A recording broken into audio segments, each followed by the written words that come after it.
Are you feeling fear as you age? Are there things that you're afraid of doing?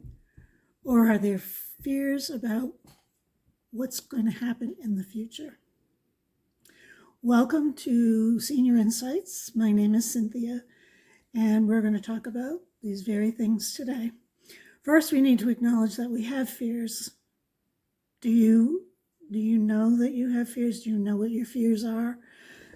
We need to know those. We need to accept that we do have them so that we can face them and build some resilience as we move forward in our lives. Fear is actually a natural part of our growing up process. So we've been experiencing fear since probably the moment we were born, maybe even sooner.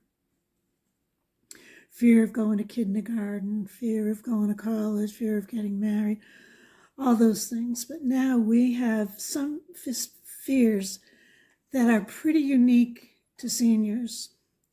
And as I was doing the research on this subject, it became very clear to me that there's a whole lot of fears and concerns that we as seniors have. So what I decided to do is I'm just going to latch onto one of those fears, and we'll talk as extensively as we can in the few minutes that we have. And then I'll do another video on the next fears and the next fears. So let's get started. We're going to focus on some of the health-related fears that many of us have. And hopefully I will be sharing with you some of my fears in this area. And I would really encourage you to think about what fears you might have and we'll see if there's anything that we can do about them to alleviate them, to make them a little less fearful in our lives. So we're going to talk about one of them. And one of the big fears is loss of independence. Loss of independence means a lot of things to a lot of people, and different things to each individual one of us. But for elderly, some of the loss of independence makes us fear losing our home, losing where we live. Are we going to always be able to take care of ourselves? Are we going to be able to drive? If I stay at home, am I going to be able to walk up the 3 stairs to my house? Will I be able to cook my meals? What about my laundry? Who's going to take care of that? Who's going to put out the dog when she has to go out? All those things are realistic fears, and they're common concerns. So think about some of those things that I said and see if you can relate to any of those. So for my own experience, I have this fear 100-fold. I don't know why, but I know some of the reasons why, and I'll share those too. I want to stay in my home. I want to live here as long as I can. And that's all there is to it. I want to stay here. Now I realize that this is not always realistic. That some of those things, some of those fears that we have, that you can't walk, that you're not going to be able to cook, that you get dementia, all of those things will affect where you live. And if you can live in your home. I love my home. I like being alone. Sometimes I get lonely, but for the most part, I really enjoy it. So I'm not really sure why it bothers me, but I can think of a few examples. As I've told you in other videos, I was a nurse and to some assisted living facilities. And many of the people in those assisted living facilities that I visited, and this is only my experience, made the decision to go because it was getting too tough. But they weren't too thrilled with being there. Some people just settled right in and just got into the community and everything, and they were fine. they played bingo every Saturday night and stuff like that, which is, for some people, the activities in a structured environment like that are things that they need.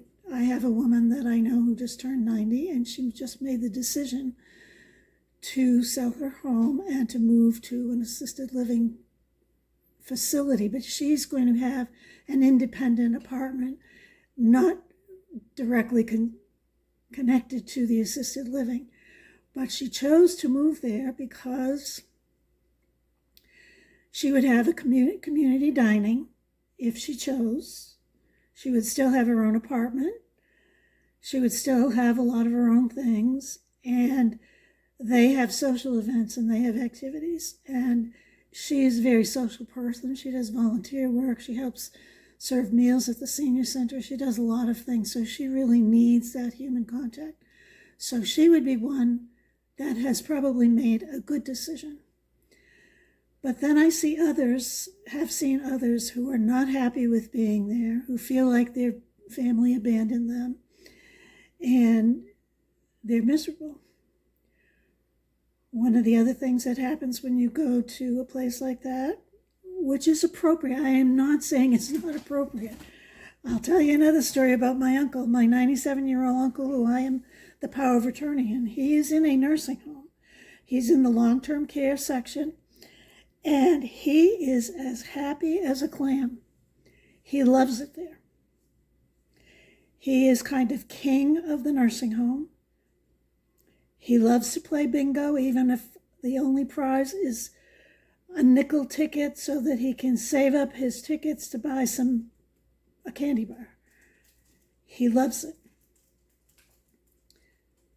I, on the other hand, would not like that at all. He lives in a room with two other people, and the person next to him screams and hollers the entire day and the entire night. My uncle, fortunately for him, is totally deaf. He's been deaf since he was 11 years old, and he can't hear his roommate. And also the deafness allows him to accept the fact that he's there. But because he actually, despite the fact that he's mentally totally with it, he has lived in his own little world his whole life. So I don't know what that has to do with anything, but that was a story that I wanted to tell you. For me, I want to stay home. And that's important for me. But some of the things that might trigger us into worrying about these things are a declining physical health. Now, physically, I'm fine. I have bone and arthritis problems. I've had one knee replaced and one hip replaced on opposite sides, and now the opposite sides are acting up and I'm getting injections in both of those. So pretty soon I'll probably have bionic hips and knees, and that's really not much fun. But it can keep me mobile. So I also know people who have arthritis and it has been suggested that they have a knee replacement, and they say no, they refuse because they're afraid that they're too old, or they're afraid of the pain. It is a tough recovery, but it doesn't take that long. And if you have any kind of willpower and ability to push yourself, you can recover from the knee replacement pretty quickly. The hip is a piece of cake as far as I was concerned. But that, once again, that's just my conditions. But that's one of the things that you can do to improve your mobility. If it's your knees and stuff, don't keep putting it off until you're so old that they won't do it, because there is a certain cutoff age. Let me see. We worry about losing our minds by getting dementia or Alzheimer's. Yeah, I worry about that. Do I think I have dementia? No. But I know that I forget things. I know that when my children were all here and my daughter-in-laws were all here, I was calling every single one of them. I was even calling the boys' girls' names. because what happens is my anxiety level goes up and then I can't think straight. So I protect myself at all costs from anxiety or stress in my life because I can't tolerate it. It makes me crazy. So I don't want to be crazy. I'm crazy enough. So if you allow yourself that fear, like if you don't have your knee replacement or your hip replacement, and your legs just stiffen up, and what happens when you can't walk? Then what? Do you have to go to a nursing home? Do you have a child who's willing to have you come and live with them in their in-law apartment? A lot of people don't want to be a burden for their children. I have mixed feelings about that too, but I'm not so sure I'm going to share those today. My ideal, here I go, I'm telling you. My ideal situation is if I couldn't stay in my own home, is I would like to live close to one of my children, like on the same property, in a little house, or an in-law apartment, I guess. But I wouldn't want to be intruding on their lives too much, and I wouldn't want them intruding on my lives. I have a little 7-year-old grandson who I love dearly. I also have a 2-year-old grandson. I wouldn't want them bursting into my room every 10 seconds, even though I would love to see them. I'm sure you understand what I'm talking about. So anyway, that would be an option. Or you could get an apartment, independent living in one of those continuing care communities where as you age, you could get assisted living. And if you were in the independent apartment, probably as you're aging, you're totally adapting to that environment and it wouldn't be that big a transition for you. Some of the other fears that go along with not being able to walk, well, what if I can't get up the 3 stairs to my house? Or what if I can't get myself to the bathroom? Those are all very legitimate concerns, worthy of thought, worthy of acknowledging, so that potentially you can either prepare for those things that may be inevitable for you, they're not for everybody, and have a plan so that you can deal with it.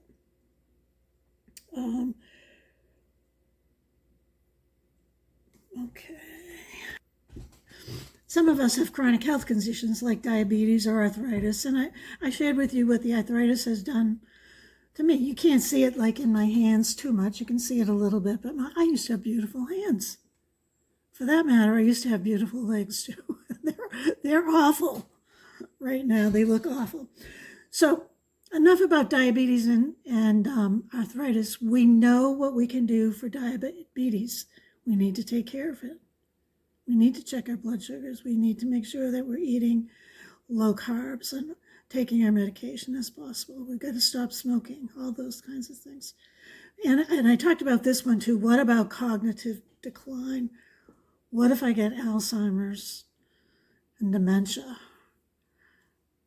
I have seen a lot of people in locked dementia units in assisted living facilities. They don't know their names. They don't know where they are. They don't know what they're eating. Some of them are crying. Some of them are very happy. Some of them are kind of sexually inappropriate. That's something that they wouldn't do when they're prim and proper and they're having fun with it. All kinds of things. So I guess if you have Alzheimer's and you're wandering out in the street in the middle of the night and you're living at home, maybe you're not safe to live at home and your family is going to have to make a decision about that. But as I'll talk about in the end, you need to plan for that. I mean, we are not immune to it. Chances are, if we've made it, for example, I'm 76. If I've made it to 76 and I don't have dementia and I don't have Alzheimer's or any symptoms of that, it's probably not going to happen for a while. I've got my fingers crossed. So you also risk social isolation. So if your mobility is decreased, your socialization is decreased, you're not all there physically, you've got sores on your feet because you're a diabetic, you may feel some isolation. You might feel like you're all alone, which of course is not a good thing for you. You will be alone. If you're alone now, you're alone. Some people, their spouses are maybe experiencing some of these problems, or their spouses never paid attention to them in the first place. You might feel abandoned, like you're abandoned, and that's a very normal thing. I feel that sometimes. If I don't hear from my kids, oh, they don't love me. They just think I'm okay, all by myself in this house, cutting down trees and bringing my wood in. Yeah, I feel those things all the time. I try not to dwell on it. So are there things that we can do to minimize these fears?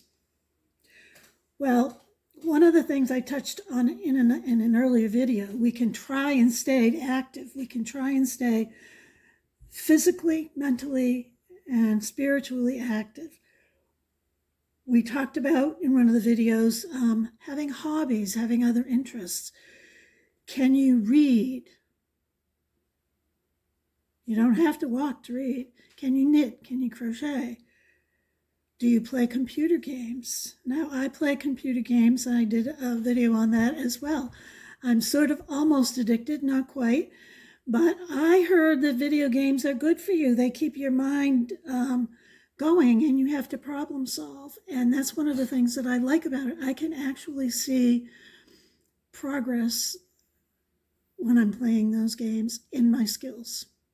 So I don't know what it's doing, but it's doing something up here, probably keeping those synapses and those nerves in your head jumping around, trying to figure out the game as well. Do a YouTube channel. I cannot tell you how beneficial this has been. First of all, it gives me something to do. I feel useful. There are some people that have said some of the things that I've said have inspired me. I felt like I felt the fear and did it anyway. And each time I try to make a video, I feel the fear every time. And I say, I wonder if anyone will like it. I wonder if anyone will comment, blah, blah, blah, blah, blah. And guess what? People do comment, and they are all very, very nice comments. Now, there will. So you can play Wordle. Wordle is a thing you can put, an app you can put on your phone, and it's a word puzzle, and you can do it once a day. It won't kill you. And you can develop some competition. You can have it with some of your friends, and they all do it together. I don't do that, but I know a couple of people that actually do it. We can surround ourselves with positive people. We can surround ourselves with our family if they're available. Now, one of the things that I'm learning is that your children, even though they're your children, they are adults. They're getting old too. I have one that's almost 50 years old, and granted, he's 9 years older than the other two, but they're getting up there. They're adults. They're not kids anymore, and they have jobs, and they have children, and they live far away. And on my rational brain, I understand that wholeheartedly, but deep down in my heart and my spirit, there's a part of me that just doesn't understand why they can't be calling me every 2 seconds to see how I'm doing and caring about me. So you also need to have friends that you can call up and say, you know, I'm feeling really lousy today. I don't know what I'm going to do, blah, blah, blah. And you can talk about what's going on in your life. Why are you feeling this way? Then the next day you can talk about how great you feel. And I don't know what was wrong with me yesterday, but today I feel fine. You also have to have a network of people that are willing to help you. I very rarely ask for help. I don't like to ask for help. I think that's because I feel like, well, I don't want to be a pain in the neck. I want people to like me. I don't want to be a pain. I don't want them to be rolling their eyes. Oh, here she is again. She needs something. She needs a picture hung. I try to be as independent as I possibly can. And then if I need help, I know who to call. I know who would be willing to help me, who had that particular expertise.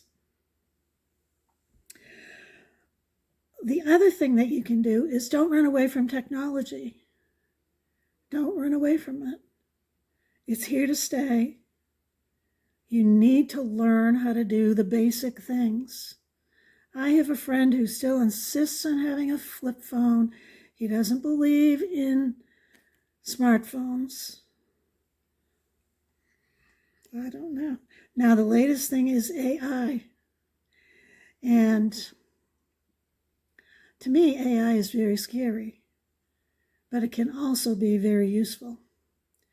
So if you understand what AI is, artificial intelligence, and you understand, well, it's hard to understand, but you can use AI in a good way. And AI has its limitations. So I use AI when I'm trying to figure out what I'm going to talk about, or if I get an idea, then I'll ask them, well, what do you think about this? And it gives me a whole long list of things. So, a lot of the things that I'm talking about, I have pulled those ideas from AI. AI did not write this talk. It's my talk. But I did it myself. Now, some people are afraid of AI because of your privacy. Well, you have to get over it because your privacy is not your privacy anymore. They all have it. I mean, I do all my banking online. I do everything. And, yeah, it scares me, but, tripping over a stick scares me too. You can't stop living. But if you have something like Alexa or Siri, they can call somebody in an emergency for you. They can call a significant person in your life, that's going to come and help you.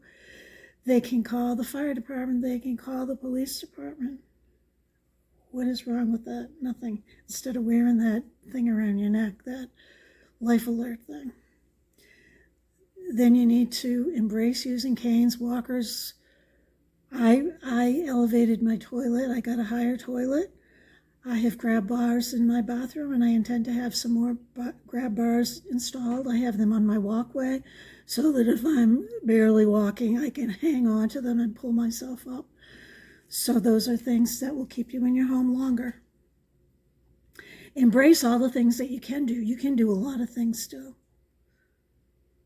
You have to try and identify what your strengths are. Well, I used to go out and I used to take my loppers and I used to go in my yard and I used to cut down branches and trim little, what do you call those? Not seedlings, but saplings and stuff so that I could continue to have a nice view of the lake. Well, I can't do that anymore because I am terrified of falling, and my yard has all these big rocks that you could lose your leg in. So I can't do that anymore. I'm not sure-footed, but I can do it on the edge of my property on flat land. So I can still do it. I'm going to tell you something I bought last year.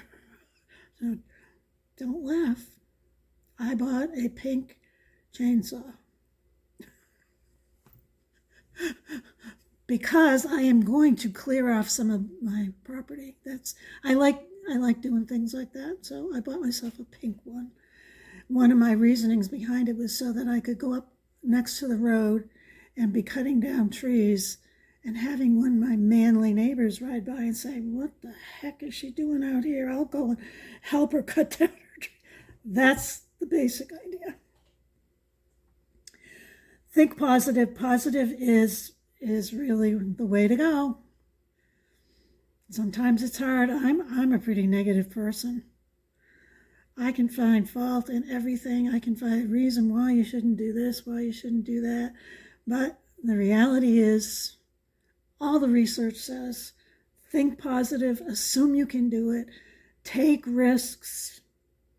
Now, I don't mean exorbitant risks, but I mean take some risks. Be careful. You can do it.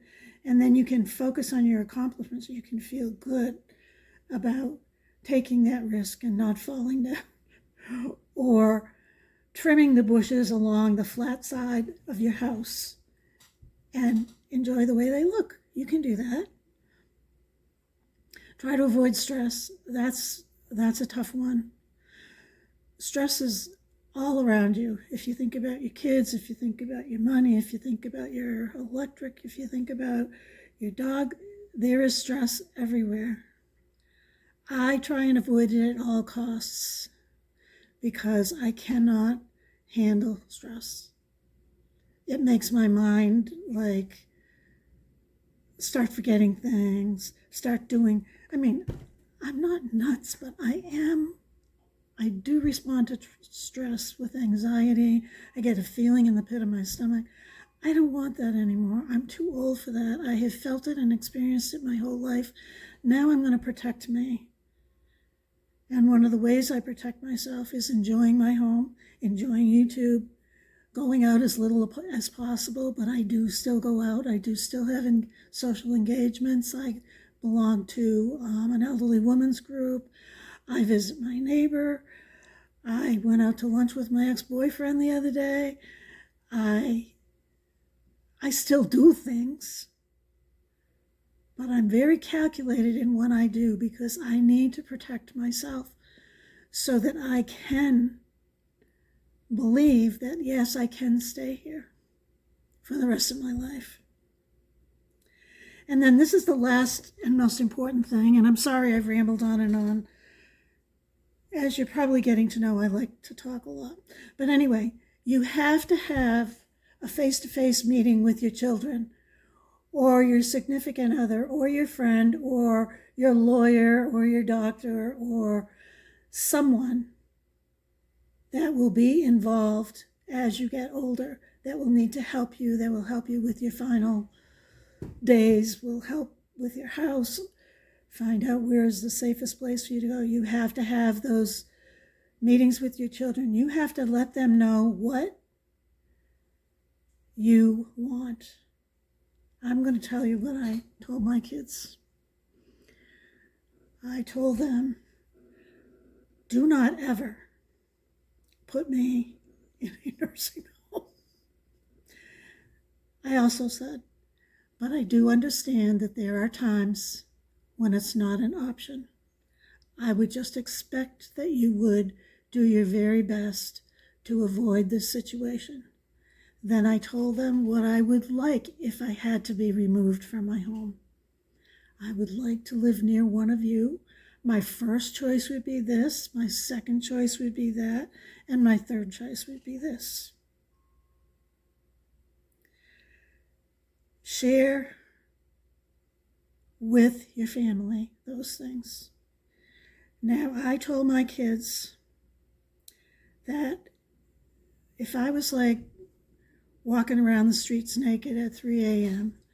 and that was becoming a problem, I told them to lock all the doors, put security cameras everywhere, and I didn't care if they had to monitor me and lock me in to keep me in my house. What's the difference being locked in your own house or on a dementia unit? That's what I said to them. But I also know that there are times when you have to be locked up or you have to be in a nursing home. So I do understand that. But make sure that they understand your wishes. I even told my doctor, now if my children call you and say, we think she needs to go into a nursing home, this is what you're going to say. And I tell them, tell my kids, lock the doors, put special locks on the doors so she can't get out, put cameras everywhere, and watch her. She told me that she doesn't care even if you watch her when she's in the bathroom, but she would prefer to stay home. So with all that being said, I just want to thank you for watching this video and listening to me ramble on and on and on. I'm sorry. I'll probably get 2 views on this one. But like I said before, I don't really care. I'm trying to have fun, and I'm also trying to make you think about things that you need to think about. So like, subscribe, and make a comment. Tell me what you're afraid of, because I'm going to talk about this again, because there are other things. This was just like the physical limitations that we're afraid of. So we're going to continue this. So once again, thank you. I appreciate each and every one of you.